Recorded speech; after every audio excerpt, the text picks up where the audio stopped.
Annie Kober grew up in a childhood in which she experienced complex relational trauma in her family. She grew up walking on eggshells and learned to cope by pushing herself harder and further. Right, if I can just be the best, then people can't hurt me, even if I didn't feel I did belong. Even when I feel exhausted and scared. Ondi is now a licensed therapist and recently published her first book titled Try Softer, a fresh approach to move us out of anxiety, stress, and survival mode into a life of connection and joy. So often in culture, we are taught to minimize our emotions. We are to push through everything because we have defined strength who ignore their pain. So try softer, people and me to stop pushing through feelings. Rather, start understanding and processing our emotions in healthier ways. That although it is likely that most of us have experienced some type of trauma, whether big or small, most of us do not associate ourselves with trauma. Perhaps because we think it means that we are defective, especially if it originates from our family. We are not able to fully acknowledge our story or our wounds because we think we might be betraying our family. However, we have to be able to know two paradoxical truths at the same time. That someone can really love us, and that someone can really hurt us. Trauma is anything that overwhelms our nervous system's ability to cope. Trauma can be either trauma, big T, or a little t. Trauma with a big T are things like sexual assault or some other form of extreme violence. Trauma with a little t is anything other than big trauma that makes us feel overwhelmed. The reason why little t trauma is just as important is that lots of chronic little t adds up and they impact our body the same way as big T trauma. How do we know that we are overwhelmed? A really important insight is that it is our body that perceives something to be a threat. And the way our bodies perceive a threat and how we perceive that situation is what truly matters. What is traumatic to one person may not be traumatic to another. And it's not the situation itself.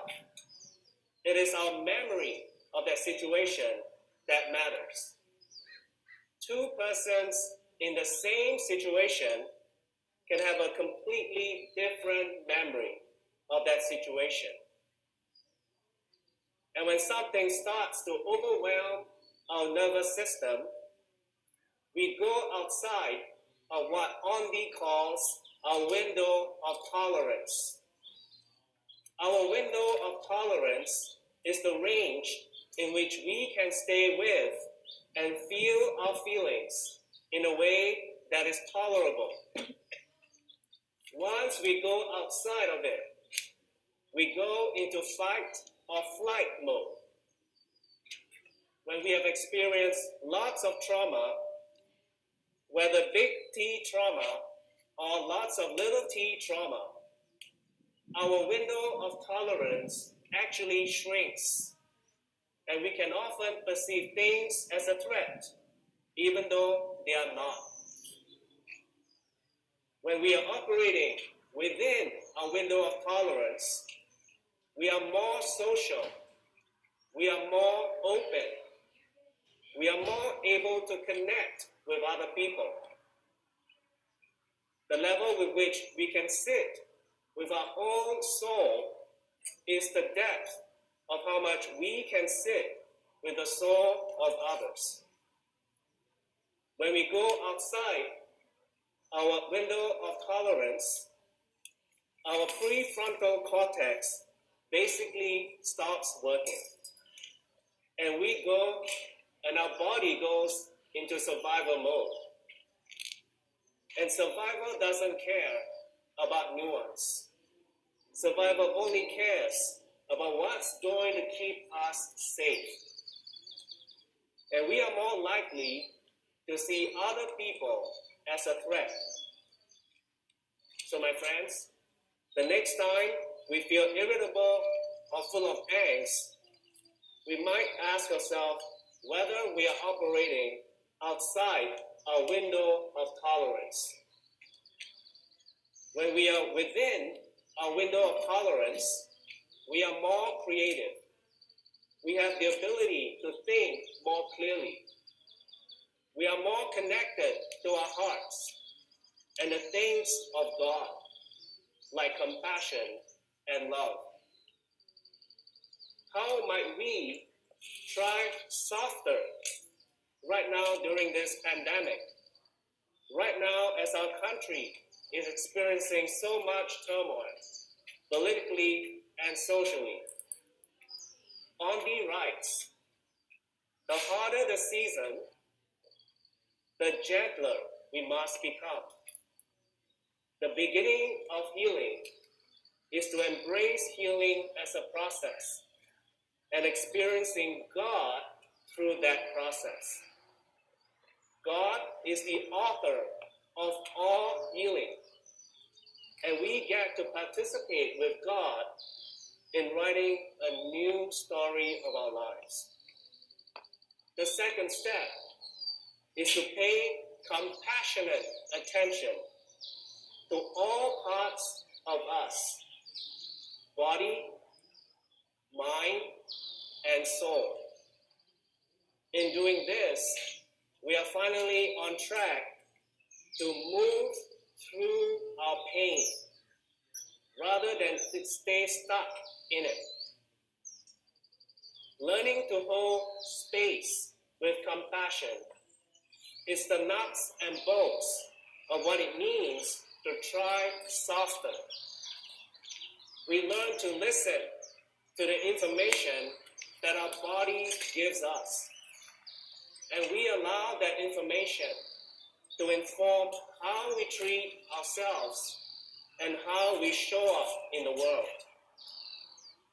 The beautiful thing about trying softer is that it can't help but spill over into who we are as a group of people. Healing begets healing.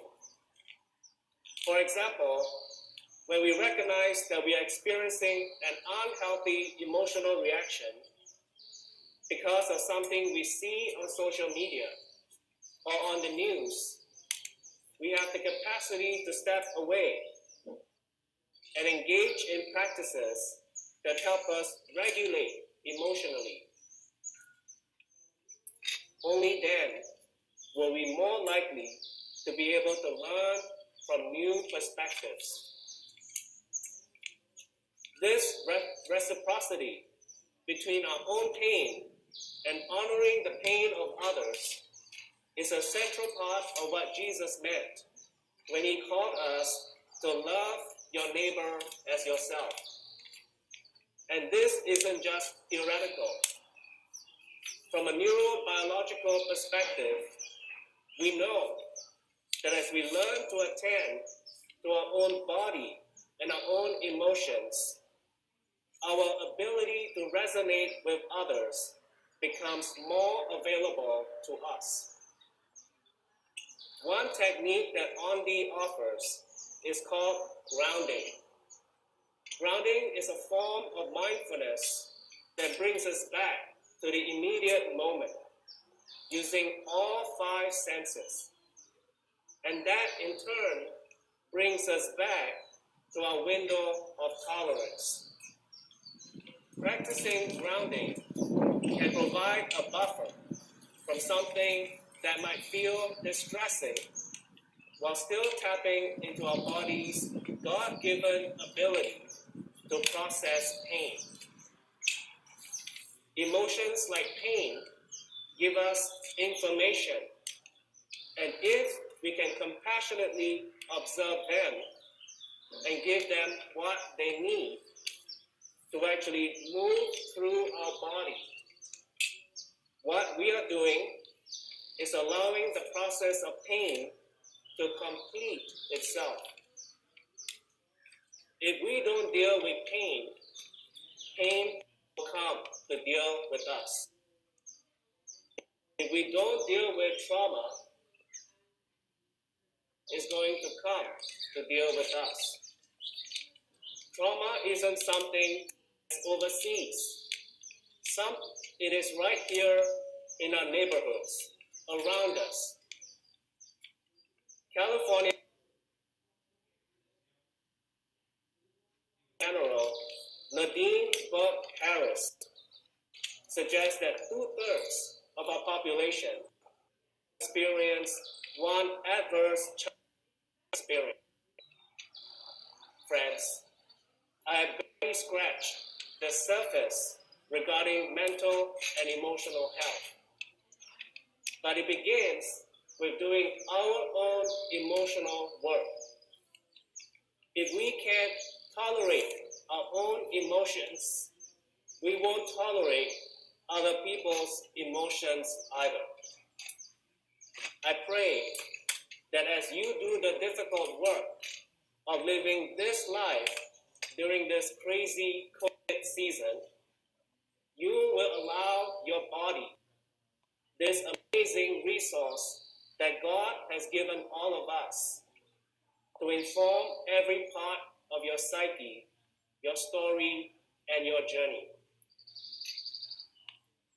When you are weary, may you never lose heart.